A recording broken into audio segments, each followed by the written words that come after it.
Okay, quick video here on catching horses. You are going to need a couple things before you leave town. One of them being capturing ropes, the other being lumps of raw sugar.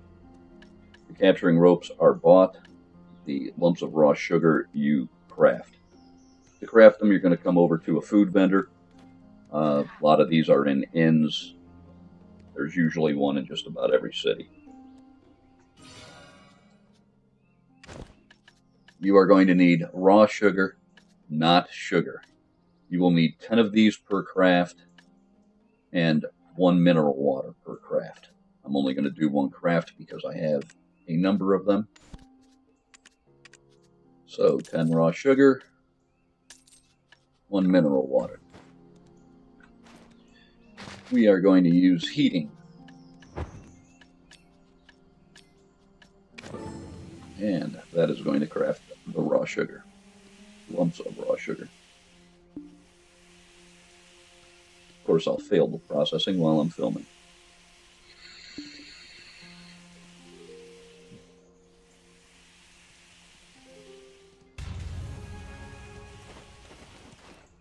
Okay, the ropes you will get from a stable keeper.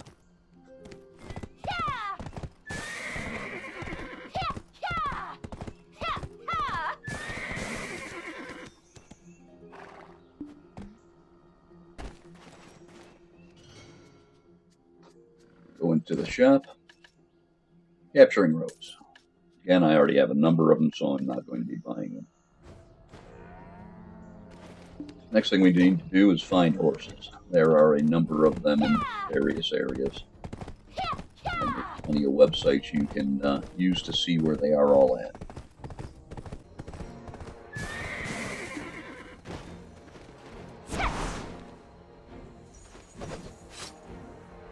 Okay, that black and white one there is a tier 5, so that's a good one to catch. I put my ropes and my lumps of sugar down in the quick bar. I find it a little easier. Now, you can see as I get closer, I get a red cursor on the horse. That's when I am in range to lasso. I don't want to start at the extreme minimum or the extreme maximum. So I come up and I take a couple extra steps. Left mouse button, hit the space bar when it's in the right range. As the horse jumps, you're going to want to hit your space bar. There's a little timer underneath it, and when it hits 0, it's going to stop. Start walking forward again. Rinse, repeat until you finally get close enough to the horse to give it sugar.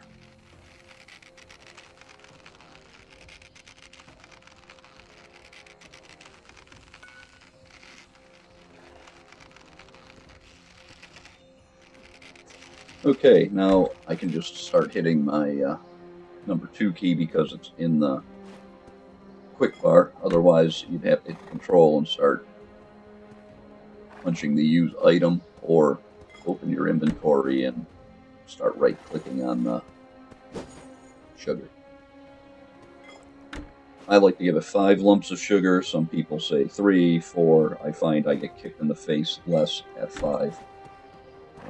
Once I've given it the 5 sugar, I'm going to use my sideways keys, turning my body with the mouse to get to the side of the horse.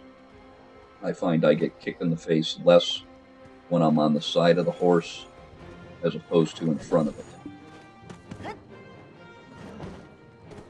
Now, you could ride the horse all the way back to town. I find they move a little too slow, so I tend to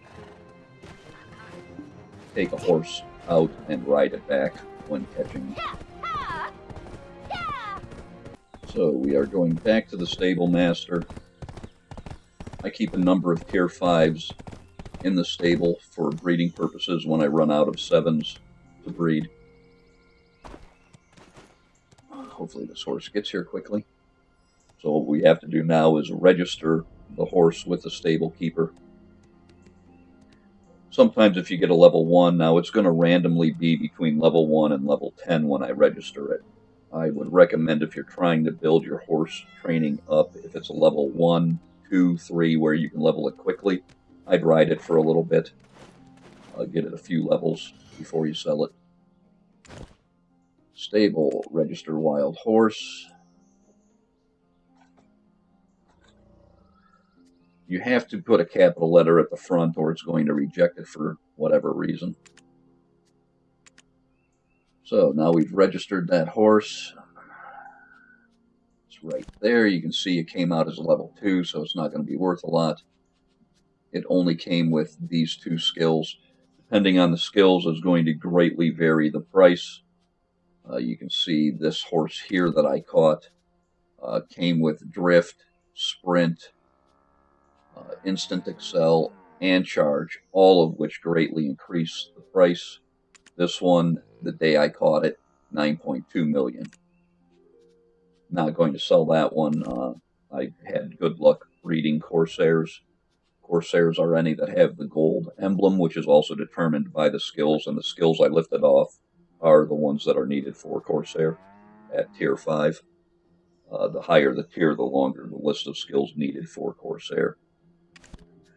So here we will sell mount. You can see this one's only worth 300,000 because of the low level and crappy skill list. So sold it is. That's all there is to catching the horses. Hope you enjoy.